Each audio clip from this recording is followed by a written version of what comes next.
حضرت فاروق، عمر فاروق رضی اللہ تعالیٰ عنہ کا عہد خلافت یہ اسلام کے ایکسپینشن کا دور ہے۔ اب جو وہ انٹرنل رفت ختم ہو گئی، انٹرنلی کنسولیڈیٹ ہو گیا انقلاب محمدی صلی اللہ علیہ وسلم، لہذا پوری طاقت کے ساتھ اب 3 لشکر نکلے ہیں، مشرق کے لیے، شمال کے لیے، مغرب کے لیے، اور فتوحات کا دائرہ شروع ہوا۔ 10 برس حضرت عمر رضی اللہ تعالیٰ عنہ کے خلافت کے وہ ہیں، نوٹ کیجئے، جس میں ایک سلطنت 2 سپر پاورز اس وقت کی تھی، کئی 100 سال سے چلی آ رہی تھی 2 سپر پاورز، اور دونوں جزیرہ نمائے عرب کے سر پر بیٹھی ہوئی تھی۔ سلطنت ایران، عراق سے ہو کر سلطنت ایران، کہ خسرو کے زمانے سے، ذوالقرنین کے زمانے سے عظیم مملکت تھی، سپر پاور۔ دوسری طرف سلطنت روما، دی رومن امپائر، 3 بر اعظموں کو محیط تھی۔ رومن امپائر پورا شمالی افریقہ اس کے تحت تھا، پورا مغربی ایشیا اس کے تحت تھا، شام اس کے تحت تھا، ترکی اس کے تحت تھا، اور یورپ کا سارا مشرقی علاقہ اس کے تحت تھا۔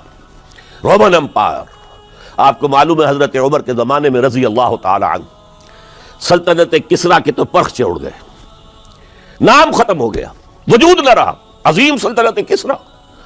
حالانکہ آپ کے علم میں ہوگا ان کا بڑا شاندار ماضی تھا، کہ خسرو اور کیقباد، بڑے بڑے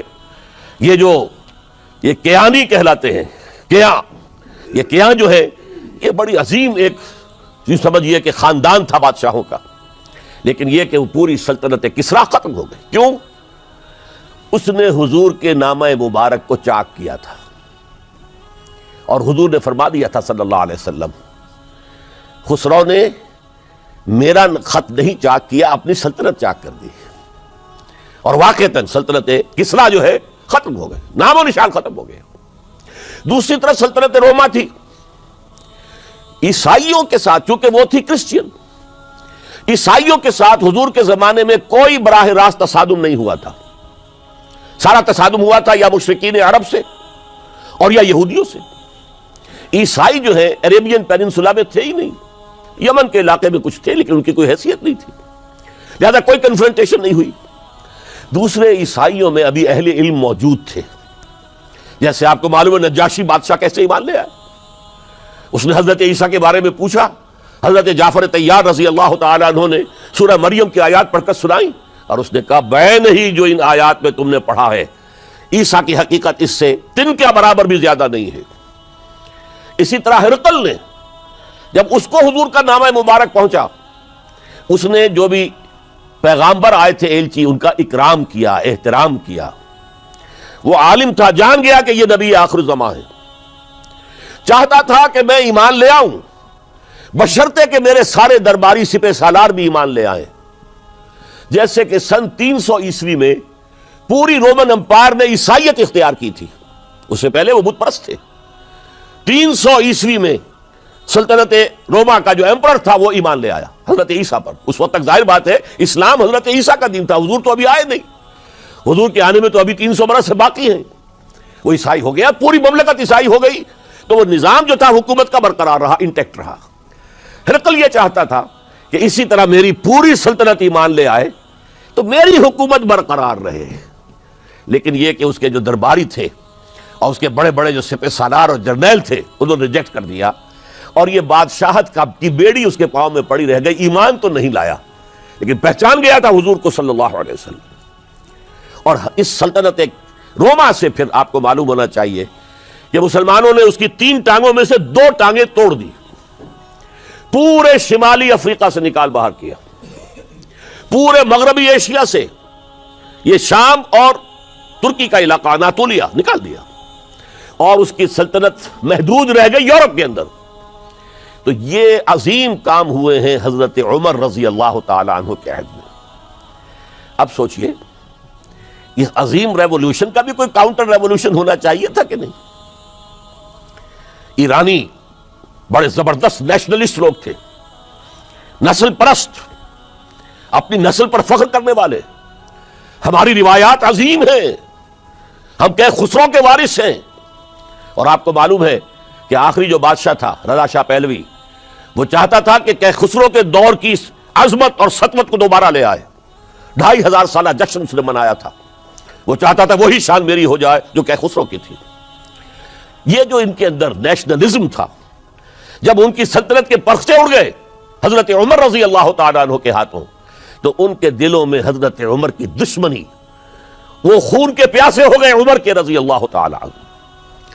میں یہاں آپ کو ذرا ایک حوالہ دے دوں، فردوسی نے جو شاہ نامہ لکھا، حالانکہ وہ مسلمان تھے لیکن چونکہ پرانے ایرانی ذہن کی عکاسی کر رہے تھے، تو انہوں نے جب کہ عرب فوجیں آئی ہیں تو اس نے ایران کا جو اپنے اوپر فخر تھا اس کی ترجمانی کرتے ہوئے لکھا ہے، زشیر شتر خوردن و سوسمار عرب را بائجائیست آیت قرار کہ تخت کیا را کنند آرزو تفو برتو ہے چرخ کرداں تفو، کہ یہ عرب اونٹنیوں کا دودھ پینے والے، گوہ کھانے والے، یہ گوہ ایک بڑی سی چھپکلی کا جیسا جانور ہوتا ہے جو صحرا کے اندر ہوتا ہے اور وہ اپنا ایک گھر بنا کر رہتا ہے، اسے کھاتے تھے یہ۔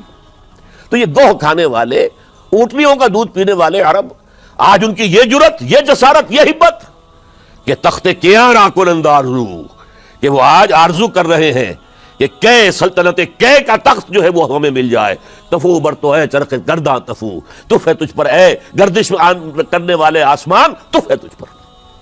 لہذا اب کاؤنٹر ریولوشنری موومنٹس آئی ہے، حضرت عمر کی شہادت اس کا نتیجہ ہے۔ ہرمزان ایک جرنیل تھا اور اس کے جنگی جرائم اتنے شدید تھے ایرانی کے کہ واجب القتل تھا۔ وہ گرفتار ہو کر حضرت عمر کے سامنے پیش کیا گیا۔ حضرت عمر نے فرمایا یہ واجب القتل ہے، اس کی گردن اڑا دی جائے۔ اس کی چالاکی دیکھیے، اس نے کہا امیر المومنین، اے مسلمانوں کے امیر عمر رضی اللہ تعالی عنہ، مجھے ذرا پانی پلوا دیجیے۔ حضرت عمر نے فرمایا پانی لا دو۔ ایک کٹورے میں پانی دے دیا گیا۔ پھر کہا دیکھیے امیر المومنین، مجھے ضمانت دیجیے کہ جب تک میں یہ پانی پی نہ لوں مجھے قتل نہیں کریں گے۔ فرمایا ہاں ہاں تم پانی پی لو، جب تک یہ پانی تم نہیں پیو گے ہم قتل نہیں کریں گے۔ اس نے وہ کٹورا پھینک دیا۔ نہ اب میں یہ پانی پی سکتا ہوں نہ آپ مجھے قتل کر سکتے ہیں، کیونکہ آپ کا عہد یہ ہے کہ جب تک میں یہ پانی نہیں پیوں گا آپ مجھے قتل نہیں کریں گے۔ اس ہیلے سے جان بچا گیا۔ پھر اس شخص نے ابو لولو فیروز، ایک غلام تھا، اسے اس کام کے لیے تیار کیا۔ حضرت مغیرہ ابن شعبہ کا غلام تھا وہ، اور حضرت مغیرہ نے اس سے روزانہ کی ایک اجرت کہ تم کام کرو، مجھے صرف 7 آنے روزانہ دے دیا کرو۔ اس نے آ کر حضرت عمر سے کہا کہ میرا جو آقا ہے مغیرہ ابن شعبہ، یہ مجھ سے بہت زیادہ طلب کرتا ہے۔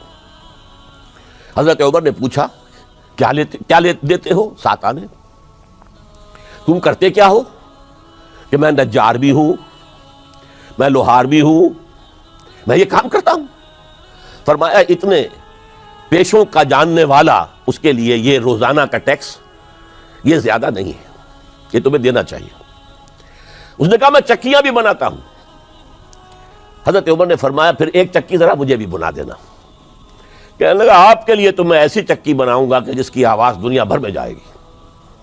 وہ شخص ہے، اور ہرمزان کی سازش کے تحت وہ ایرانی جسے بعد میں ایرانیوں نے کیا کہا، جس نے قتل کیا حضرت عمر فاروق کو، حضرت ابو لولو فیروز۔